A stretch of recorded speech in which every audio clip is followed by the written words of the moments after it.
আজকে টপিক হচ্ছে developmental coordination disorder or dyspraxia. তো ডিসপ্লেক্সিয়া জিনিসটা কি, যে developmental coordination disorder or dyspraxia is a neurodevelopmental disorder.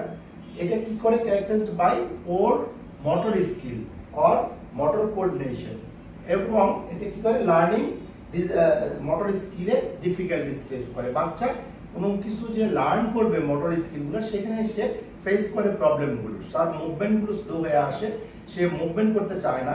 অর্থাৎ মোটর স্কিল লার্নিং বলতে আমরা বোঝাচ্ছি যে বাচ্চার যেমন বল ক্যাচ থ্রো করা, বলে লাথি দেওয়া, দৌড় দেওয়া, তারপর হচ্ছে সাইকেল চালানো, এই যে প্রবলেমগুলো তার ডেইলি মোটর যে স্কিলগুলো লার্নিং করতে তার প্রবলেম হয়।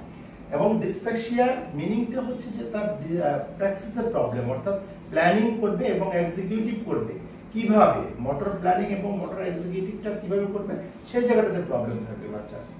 Thank you.